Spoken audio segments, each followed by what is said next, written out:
Hello, and welcome to the Fighting Moose Podcast. I'm your host and narrator, Jason Hendrickson. This is a podcast where I retell stories, some fictional and some historical, that can be enjoyed by people of all ages. Today, we head to the moon with the story The Space Mail Run from the book Young Readers' Science Fiction Stories, written by Richard Elam. The other day, I was talking with our son about the Apollo missions to the moon and how it seems, from things that I have read, that after Apollo 11 landed on the moon on July 20th, 1969, people have lost interest in the moon after we beat the Russians to it. I don't know about you, but I've always been interested in it. Now, the Artemis program at NASA is seeking to put the next man and woman on the surface of the moon by 2024. That's pretty awesome if you ask me. I'll include a link to the Artemis program in the show notes. As we close out the month of July, I'd like to thank you for your patronage to the podcast, and also ask, if you haven't, head on over to iTunes or wherever you get the podcast and leave a review, or if you like the podcast, tell a friend. Either way, whatever you do, thank you for listening to the podcast. We really appreciate you. Now, let's turn to today's story. I hope you enjoy. Let's begin. Liftoff. We have a liftoff.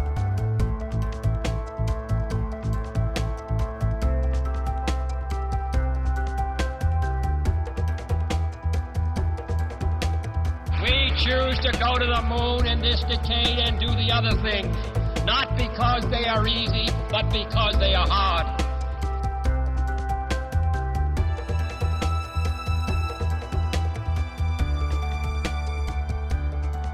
The Space Mail Run.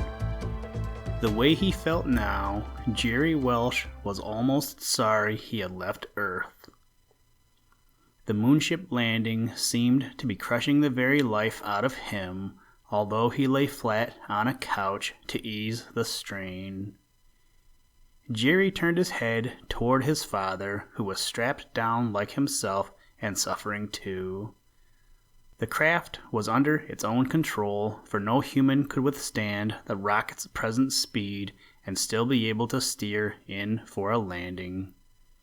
Captain Welsh was on his bi-weekly mail run to Luna, the moon, and for the first time in 10 years of service, he had a passenger, his own 12-year-old son. At last, Jerry felt a hard jolt under him. He knew the rocket's tail fins had finally touched ground. Jerry unstrapped himself with rubbery fingers and sat up. Then he tried to stand, but flopped down again. "Wow, I feel giddy," he groaned. His father laughed. "You'll get your bearings presently, son." How long Jerry had waited to make this space mail run with his father. Then finally, last year, Captain Welsh had said that Jerry could go with him when he became 12, as he was especially husky and strong for his age.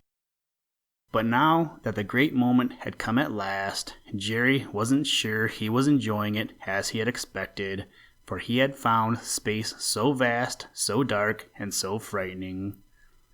"Do you still want to be a spaceman, Jerry?" his dad asked suddenly, as though Jerry had spoken his thoughts aloud. I think so, Dad," he replied hesitantly. "I see you're doubtful, Jerry," Captain Welsh said. "I won't put you on the spot so early." They climbed into space gear, electrically heated suits, and clear plastic helmets fitted with radios. Lastly, they donned oxygen tanks and flooded their suits with a life-sustaining gas. They gathered up the mail sacks and climbed down the ladder to the ground, heading for the largest of a group of buildings which made up Moonhaven, center of Earthmen's activity on the airless planet. The stars burned fantastically bright overhead. Traces of frost topped the distant lunar Alps. It was incredibly cold out here, for the moon was in its 2-week period of night. Captain Welsh got a receipt for the largest mailbag, and then he and Jerry went out a rear door of the building carrying the rest. An atom-powered mail car awaited them. It had an open top and huge wheels that looked like saw-toothed gears. "Climb aboard the moon jeep, Jerry," his father said. "We've got 10 mail deliveries to make." Inside, Captain Welsh pulled down a section of the dash panel, revealing a map. "Here's a map of our route. There aren't many mail stops on the moon yet, but they are all important." "And the mail must go through," Jerry added.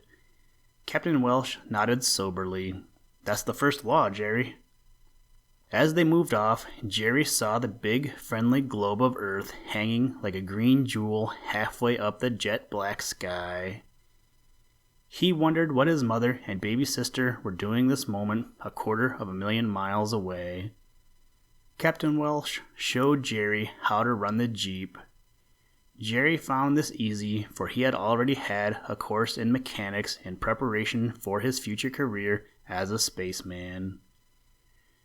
But sometime later, their peaceful ride was interrupted when Captain Welsh suddenly leaned over and grabbed the wheel. Jerry was thrown to the side as the car swerved. The vehicle straightened out and slammed to a halt as his father controlled the wheel and applied the brakes. "What happened?" Jerry breathed, his heart pounding.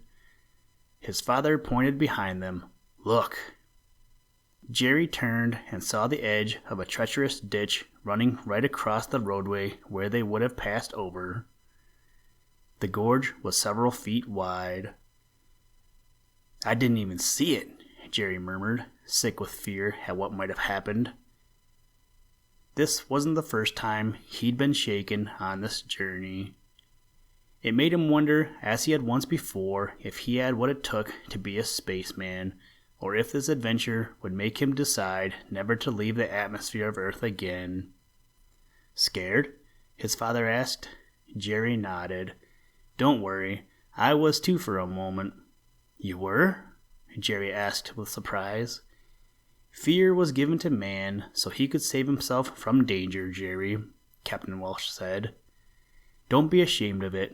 Fear is nothing to be ashamed of unless you let it get the best of you. Never forget that." They arrived at their first delivery point, an engineering project on a plateau surrounded by mountains. There were the foundations of great buildings to come, constructed of hard lunar granite. The space-suited figures came running when they recognized Captain Welsh and his mail car. Jerry marveled how the formerly stern expressions of the workmen brightened when the foreman handed mail out to them. "It must be fun bringing mail to men who are so far from their homes and families," Jerry said when they were on their way again. "I guess that's why I've put up with the lonely hours of seeing nothing but stardust for the past 10 years, Captain Welsh answered. "But I love it, son, and I wouldn't trade jobs with any man."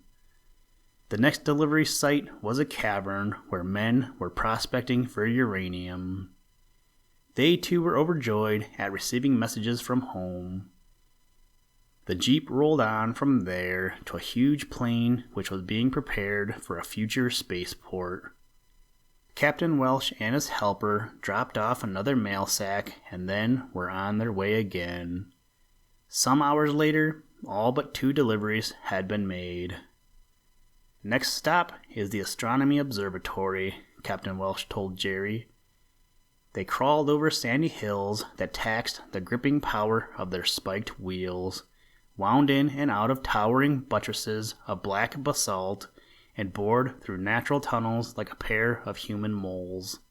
Then the observatory came into view. A smiling little scientist with thick glasses signed for the mail at the door. He invited Jerry to come back and visit the place before he returned to Earth. "You haven't seen anything until you look through the great telescope," Captain Welsh told Jerry as they drove off. "What's our last stop?" Jerry wanted to know. "A geology camp where some scientists are digging into ancient rocks," his father said. It's only about 7 miles away, but the going will be a little rough before we get there.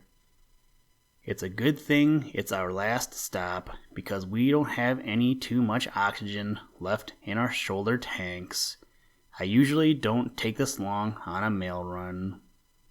The roadway carried them through a narrow pass with a high hill of loose rock on one side and a sloping embankment on the other. Jerry's first warning of trouble came when he was flung suddenly forward. He heard the sickening drag of the wheels as his father's boot hit the brakes. Just ahead of them, he saw a cascade of rocks sliding down the hill.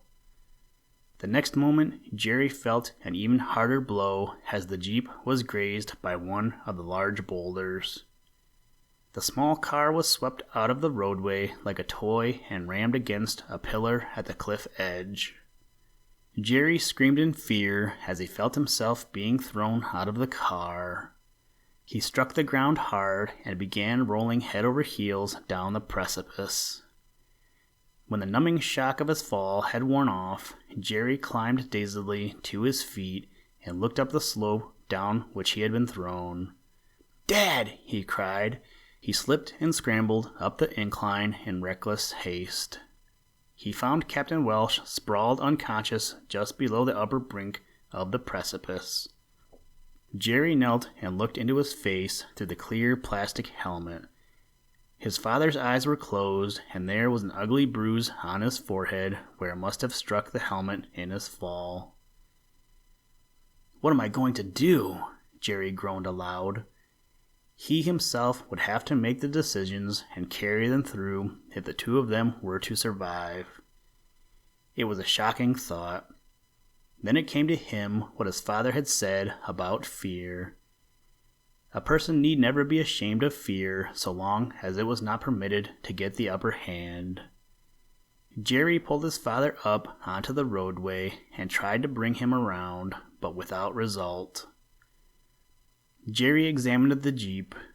One side was badly smashed, but the engine still appeared sound. The car was tipped over against the rock column. Jerry was thankful that the Jeep was only 1/6 of its earth weight on the moon. It was a tremendous effort, but he finally righted the car and got it back on the road. He jumped into the front seat and started the engine. It sputtered, then hummed into activity. Jerry studied the map on the panel. He located their present position by the giant crater Plato at his distant right. Then he traced the winding route leading to the geology camp. He was closer to the camp than the observatory, but ahead lay a rugged route, one with which Jerry was totally unfamiliar. He got out and went back to where Captain Welsh lay. "Which way should I go, Dad? Ahead or back?" he asked helplessly, just as though his father were able to answer him. Something told him that Captain Welsh would want him to go ahead to finish the mail run that had never missed a round in 10 years. Jerry got his father into the back seat, then gunned the Jeep and struck off into the unknown ahead. He was thankful for the old worn trail that led the way for him. It presently carried him through a gloomy valley. Jerry switched on his headlights, but the twin spears of brightness gave him little comfort in the spooky place. Grotesque rock columns rose like menacing ghosts on both sides of him. At last, he was out in the open again. The road led him around the steep ledge of a yawning crater, evidently caused by a huge crashing fireball from outer space. Jerry carefully guided the Jeep along the dangerous cliff. If one of his wheels would slip over the side, it would be a fall to frightful death 100 feet straight down. At last, even this peril was past, and Jerry drove up a gradual incline over bare rock to a bluff that overlooked the distant land for many miles. "The camp," he said joyfully. "That's it below, only a few miles away." He followed a curve that swept onto the plain below. When he was on a level again, it seemed that all his troubles were over. He felt better by the moment as he drove closer and closer to his destination. Then, without warning, his wheels began to bog down in a pumice mire. His heart did a flip-flop and he checked the map. He saw a warning to drivers to avoid this spot. In his overconfidence, he had blundered right into it. He gave the little Jeep full power. It jerked crazily through the clinging stuff.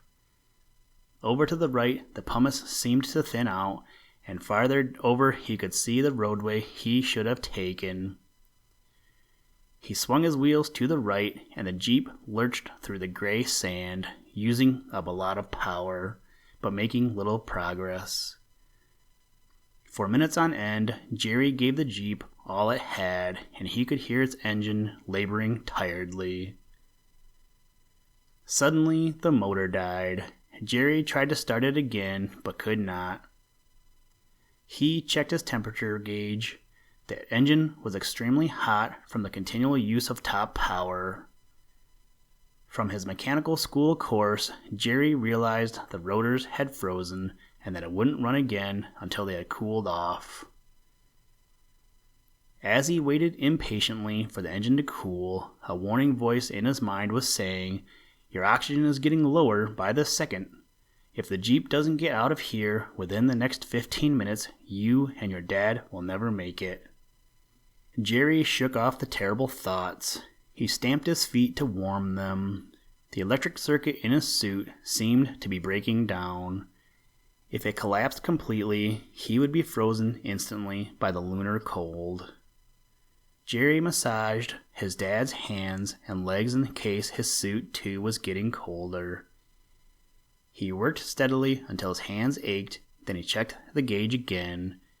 It was falling slowly, but heavy insulation was still keeping the engine hot.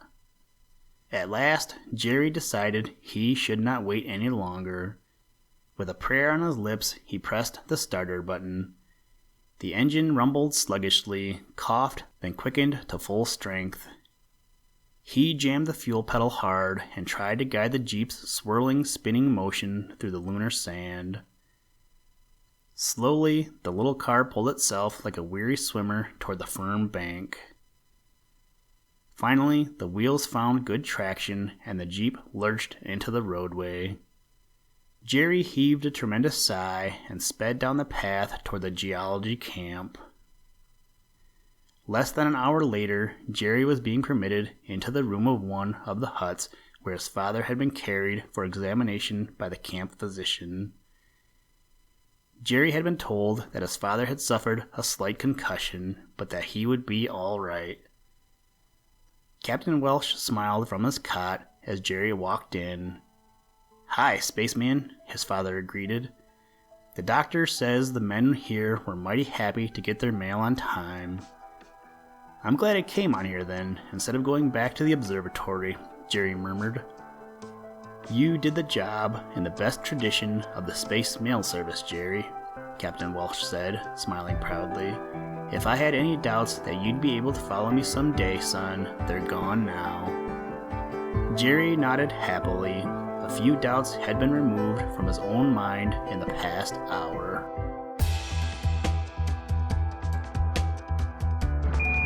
Houston, Tranquility Base here. The Eagle has landed.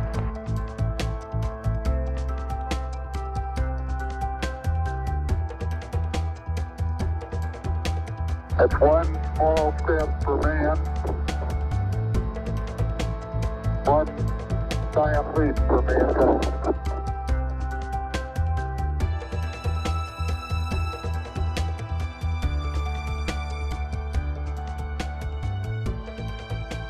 Thank you for listening to this episode of the Fighting Moose podcast. Please join us next time as we read another exciting story. Today's music was provided by the artist Analog by Nature, and the audio clips were provided from NASA. For more information to download and or listen to audio or materials from all our recordings, or to contact us, please visit www.thefightingmoose.com, or you can follow the links in the show notes. And as always, try and do a random act of kindness every day. Mission complete, Houston. After serving the world for over 30 years, the space shuttle's earned its place in history and it's come to a final stop.